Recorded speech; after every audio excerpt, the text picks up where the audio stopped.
This is Talking My Walking. I am Rodrigo Ribeiro, just another voice in the wilderness. Today I'm going to talk about the economy, money, debt, reciprocity.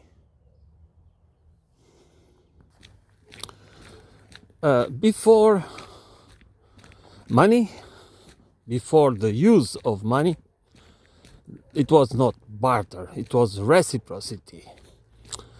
It's not because barter cannot, barter as a system. Barter as a system has never existed. It is just part of the BS that is sold by the market fundamentalists and by the neoclassic economics school of economics and capitalists in general. So it's always this kind, as if it is always an evolution from a lower stage to a higher stage, and as if money by itself is kind of the natural evolution from barter. But barter has never been a system. It has, of course, there for sure, it's still today that we can use barter to exchange in specific circumstances things, stuff amongst us. That is normal. That is not an absurdity. But what it was normal, it was reciprocity, and reciprocity is not even a gift. It is just the way a social species that lives in groups infers. We don't need to think about it. It's just natural. Reciprocity was the natural form of economy before societies become more complex and people start to use money. Of course, money as a system became widely used when the state emerged. City-state, empires, all forms of societies that had institutions and were with centralized power, which is a very important point. Centralized power with the ability to create the money and use it to impose taxes. And as the people, the MMT, modern money theory people defend, which I agree, money needs first to be created and then to be destroyed. Money is created and destroyed. It's created by the government, and in our modern times it's created by the government, but also by the commercial banks and even by the shadow banking system these days. So the money was a way to control a population within some territorial limits, to make people work, to make people serve in the army, to make people pay tributes and taxes. That's what it was about. It was about the ability to to have. That's why the money always had a stamp with an emperor or with the country or the empire, because since money is we can use commodities, or you can use material stuff like metal, or I mean copper, gold, silver, whatever, as money, as coins. But money itself is a symbol, is a concept, is part of the virtual world. It is not a reality. We need to understand it, because if we think about money as a commodity, as a thing, we are already misled about the nature of money. When we talk about money, credit, debt, we need, even those of us that talk about it with the best intellectual honesty possible, which means that we are not following an agenda or interests or political and ideological interests and beliefs. We need to understand that money is a very new thing in historical terms, and we need also to understand that it doesn't matter how hard we try, we are trying to explain something, a reality, through the lenses. We are trying to explain the reality before money through the lenses of people that have lived and there's a past where our identity, our cultural, ideological and social identity, psychosocial cultural identity, has been shaped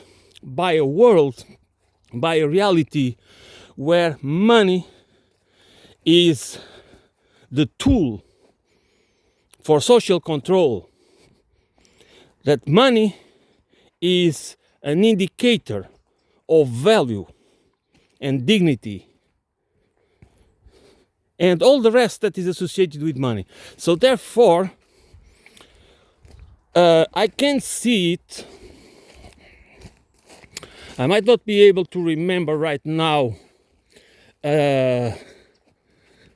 but I can see that even for those that are really interested in explaining this reality of money, this money reality world, there are certain things that are, when we try to explain the past, there is already biases, prejudices, and preconceived ideas about it, which are influenced exactly by our biases and prejudices, by a worldview, by an identity, by a sociocultural identity that already influences the way we perceive the reality before money,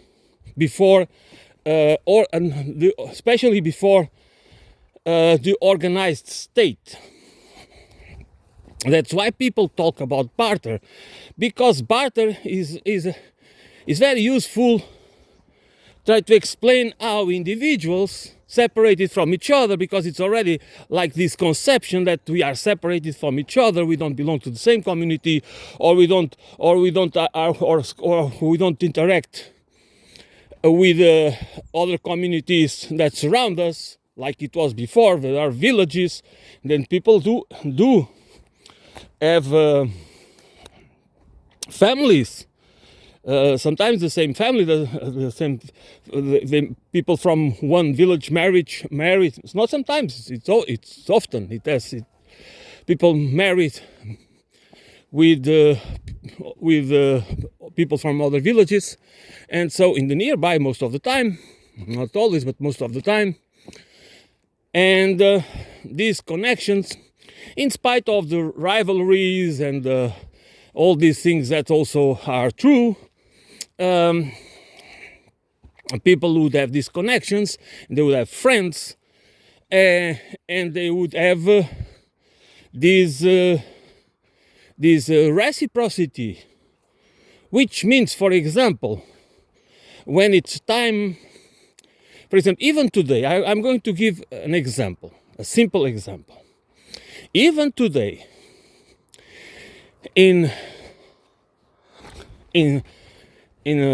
some parts of Portugal, probably more in the interior, when it comes to pick grapes for people to make their own wine, because there are still people, or to kill a pig, no. It, of course, is more and more this individualistic people buying the tools they need, the devices they need to do things by themselves. Sometimes to avoid the expenses, because when you invite your friends and family, you have to throw a party. Yeah, of course you have expenses. You have to buy stuff that you, so therefore people think about that, and they don't want to bother with these kind of things. But there is still people helping each other. Okay, the principle of reciprocity that people use, not in the sense of a debt. Because if you already think about it as debt, I owe you, that's already misleading. Of course, there is that exists too, but that's not the point. The point is reciprocity. The point is people need, it is more, for example, you want to pick 3 or 4, or let's make 600 or 600 kilos of grapes. You could hire someone. Sometimes you don't find people because it's just a few hours, a job that takes a few hours.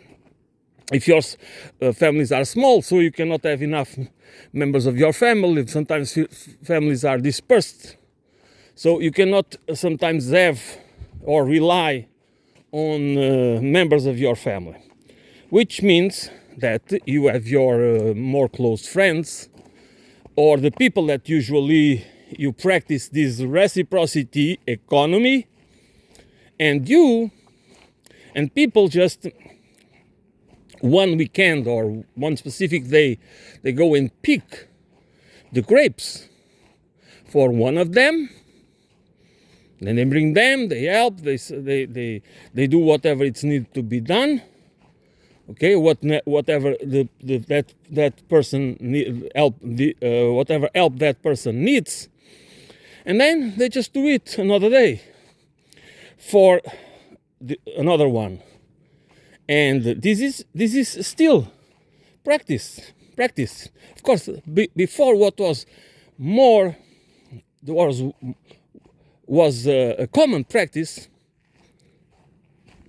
that people would help each other, from seeding potatoes to many, even to build a house, or for other, because this reciprocity, people understood intrinsically implicitly that this was the way to build community, to build social bonds. You know, this is something that you don't even need to think about it. You do it because you understand that it's the right way to do it.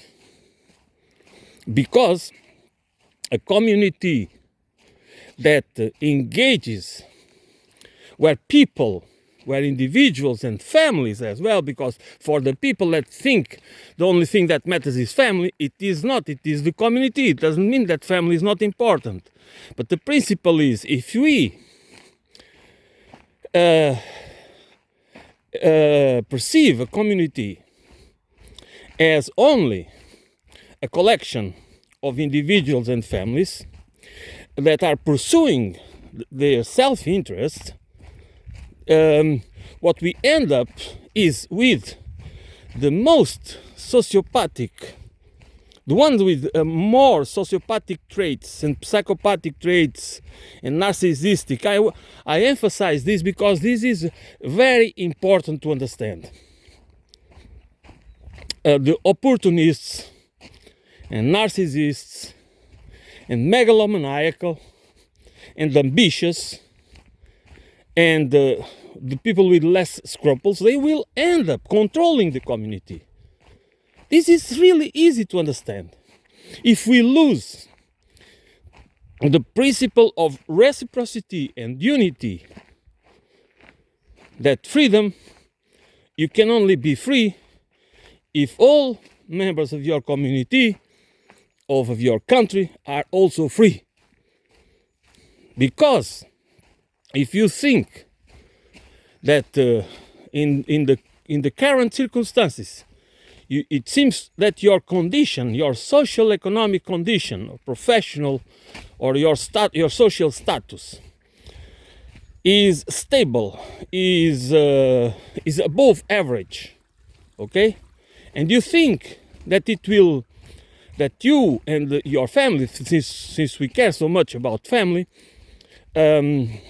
we believe, many of us believe, or just accept it and assume it, that we don't need to fight for equal rights, for equality and justice and truth, because the world has been blah blah blah, the blah blah. There has always been injustice, all the rubbish that we listen often, and then what you are doing is making excuses, is justifying your behavior, assuming that your circumstances and eventually the life circumstances of your progeny will, or you are so selfish that you don't even care about that, can only be becoming better, not worse. And that's not true. And so many of us now in the West, in the European countries, and especially in America and the UK, are experiencing it.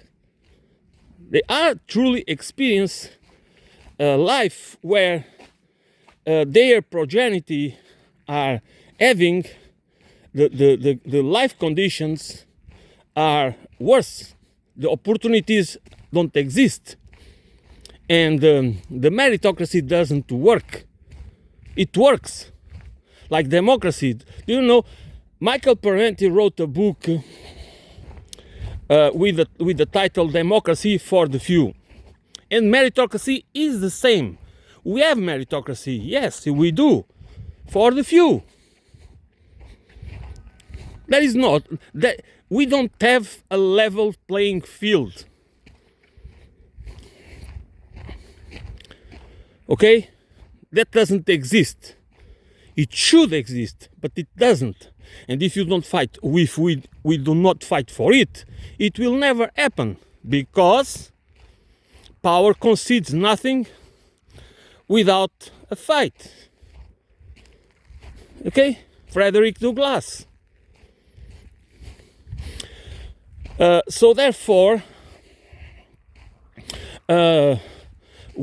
when we buy into the ideological framing that society doesn't exist, it's only individuals and families, blah blah blah, and the pursuit of self-interest is is at the core of the human nature and condition, or the nature of human condition.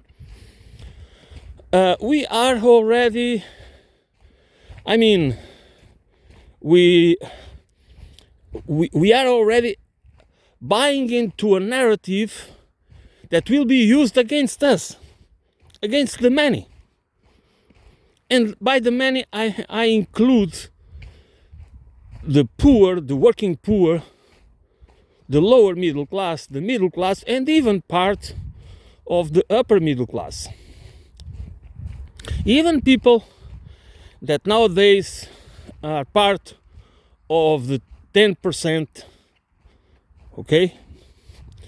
They can lose everything because the system is set up to not care about them.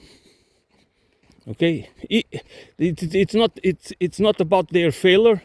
Just because when the 0.1% want to save their assets, their position, their class, they do not mind to get rid or to destroy the wealth of people that belong to the 10% or even the 1%, because in the end, the only ones that matter, the only ones that have that have the means and control the tools is those on the top. Because the disparity is so huge, the kind of wealth they control, the kind of private property and assets and capital, and is so, the gap is so huge, even for the 10%, that they truly not care about anyone. So those that will need to be eliminated to preserve their class, they will do it. So if you feel safe just because you don't belong to the bottom class, to the base of the pyramid, you are wrong. And if you care about your children, you should think that truth, justice, and equality is equality. I mean freedom and safety, economic safety, and universal basic services, and all the rest needs to be for all.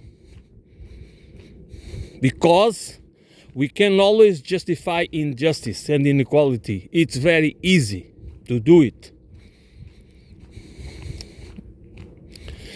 But if you buy into it, you are also endangering your own privileges.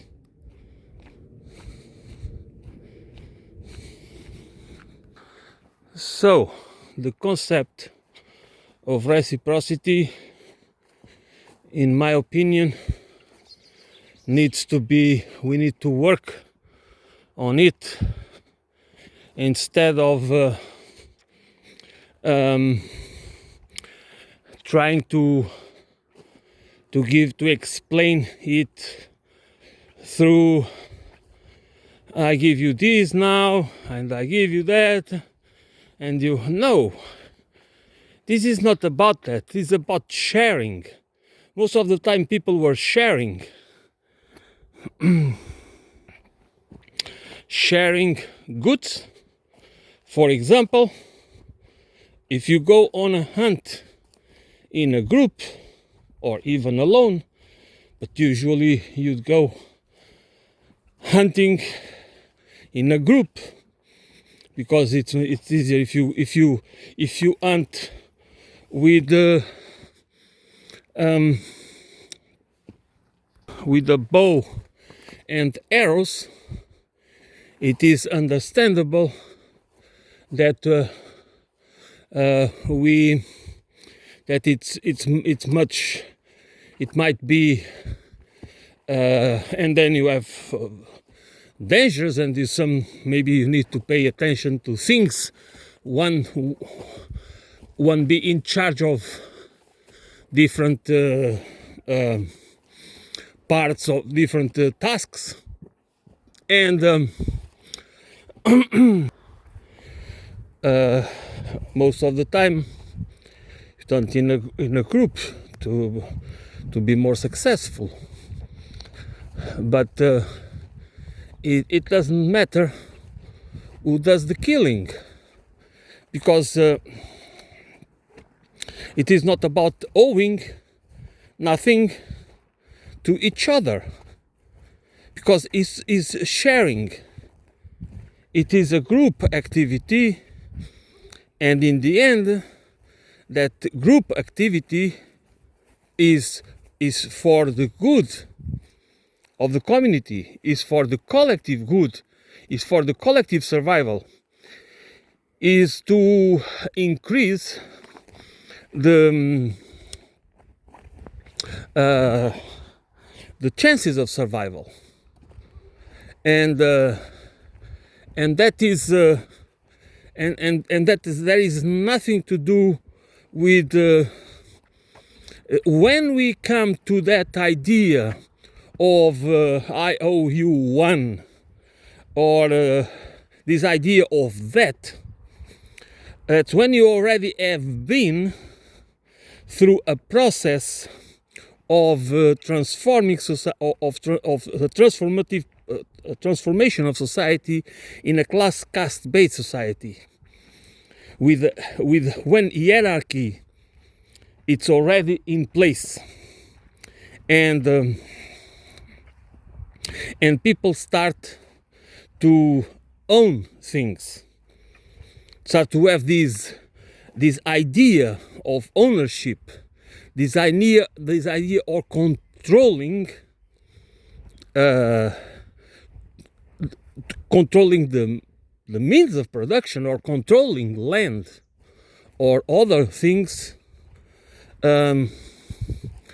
was already in place. And this is why we need to be careful when we try to understand the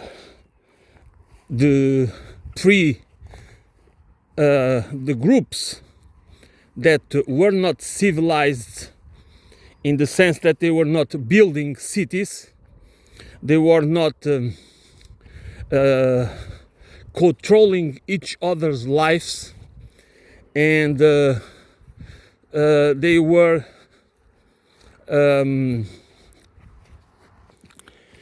in essence, what I'm trying to say is that we should be careful to analyze, even using scientific methods,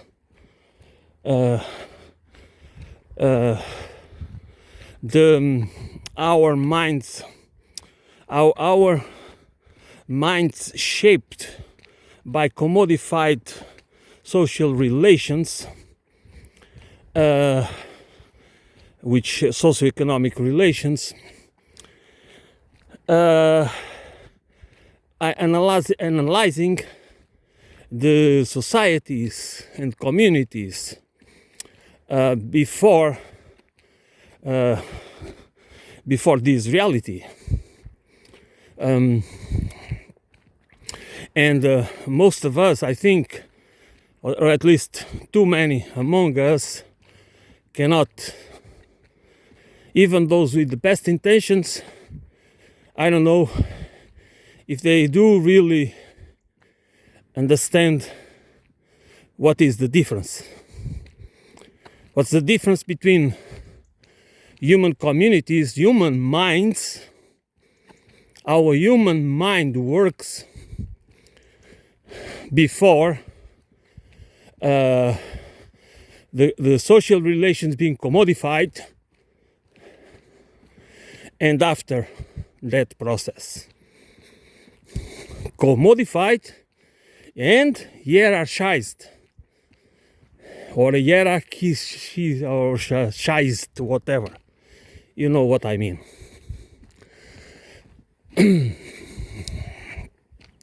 Which means that it is very important to try our best, because we are not going to go back to any form of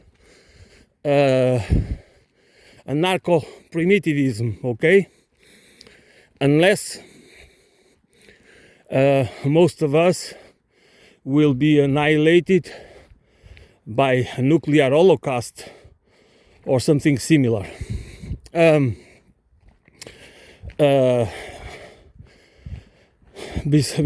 Besides that, we need to understand, to build, to go through a process, a conscious process of cultural transformation, sociocultural transformation, that allows us to perceive, to have a comprehensive understanding, an holistic understanding, what the economy is for, what is the economy and what the economy is for, what is money and what money and how money should be used, not assuming that the reality we have is immutable, cannot be changed. Okay? It's the same about debt and credit and all those financial instruments and this the privatization of everything. We need to question the reality in a systematic way, in a holistic way. And there need to be first principles. And first principles, for example, in my humble opinion, we should understand the economy as a system based on reciprocity and sufficiency. I mean, a political economic system, social and ecological political economic system based on sufficiency and reciprocity. And if we start, and by the way, always the precautionary principle. And how do we apply the precautionary principle? It's because we need to have a culture that is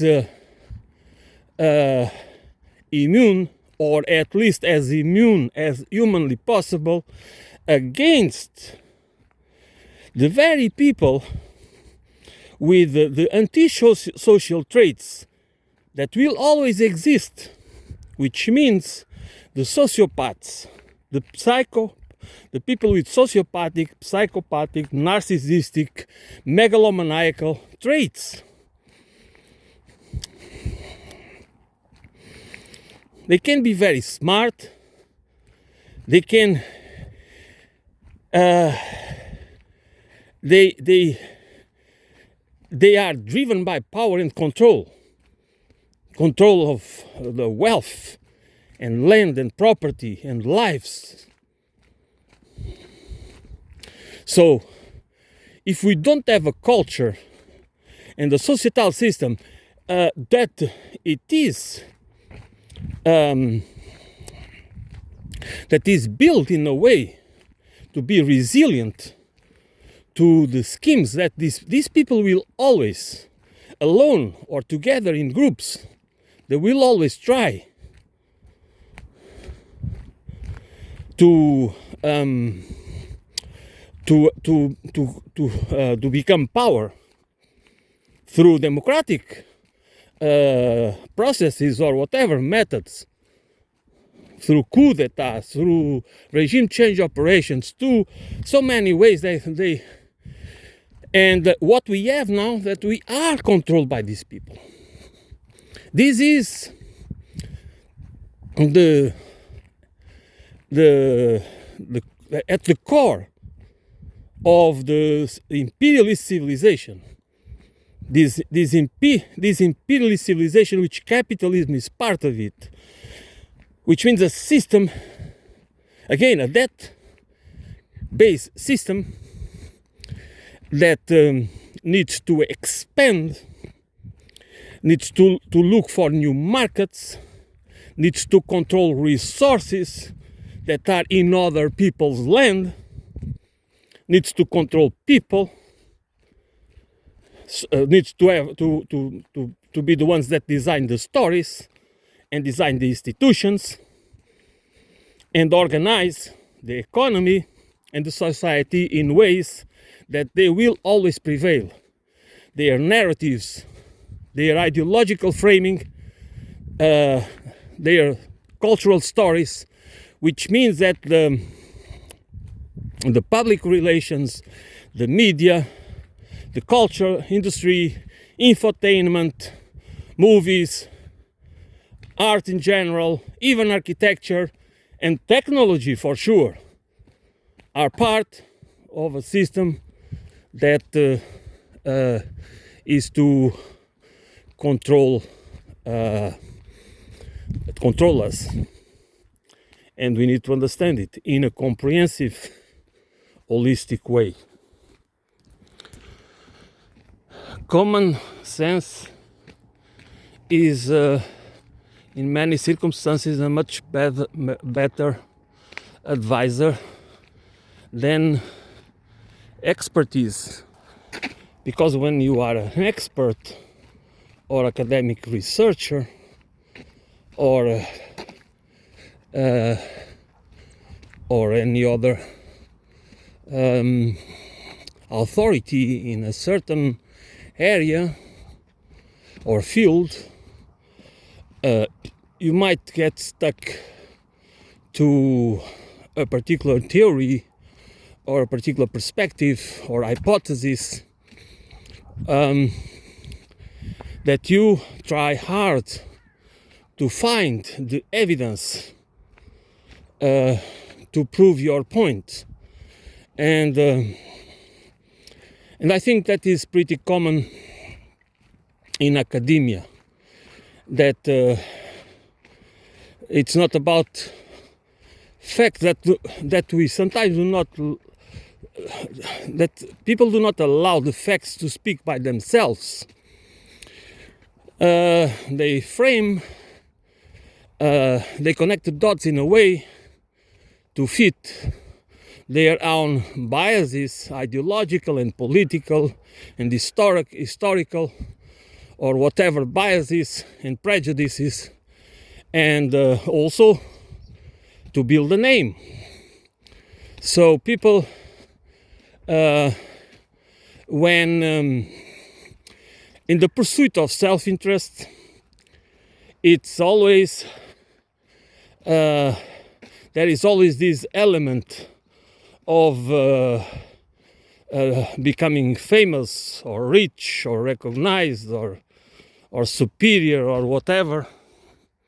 And then what we have is competing schools of thought, theories, perspectives, hypotheses, ego wars, and and interests, economic interests, and other hidden agendas that sometimes involve intelligence agencies and secret services, I mean, and it's also about geopoliticals, and you need the ideological framing compatible with it, or the powers that be also need to rely on controlled opposition. And that's where we live. We live basically, and I said it before, I want to emphasize it, in the web of deceit. And that affects all of us, literally. Which means to all of us are affected, our perspectives, our understanding of ourselves and of the world, and how we build relations and everything else is influenced by this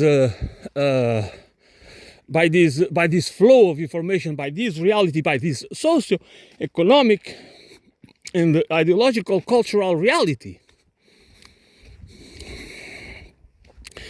And if you think plurality and diversity can give us choice, no, because it's all this diversity and plurality is rooted, okay, is rooted in a common platform, okay? It's not independent. And that's why it is very difficult to build a critical analysis, independent critical analysis that goes, and critical and comprehensive analysis that goes into the roots of the problems, to understand how these concepts that are so central to our lives, like money, debt, and in opposition to that, reciprocity, that we need to understand them in a comprehensive and in a relation with life, not separated. These things don't exist. They exist in connection to real events, to the real to the social life, to the economic life, to the political life. They don't exist separated. They don't exist in the heater, for example. So, what else can I say? There is always a lot to say, but if we need to go to the first principles, as I said, and we need to, and I mean, one of the main problems that and one of the main blockage that it's kind of a wall. It's because we need to train ourselves, and we need to train ourselves into, I mean, it's one of my principles as well, that we have dominant narratives in our brains. We have many narratives, even antagonistic. I mean, we have lots of narratives in our brains, in our cognitive networks. neuronal networks. What the point is, there are narratives that become dominant, and they become dominant always through the same process: mimicry and repetition. So the more we expose, because they are reinforced through constant exposed. We are exposed constantly to them. Okay, because we trust the sources, because of our social group, because of whatever reasons, they become dominant. And they usually tend to become reinforced. But since we have a conscious mind, and since we have this ability for critical thought, even we don't train it, and that should be one of our priorities, we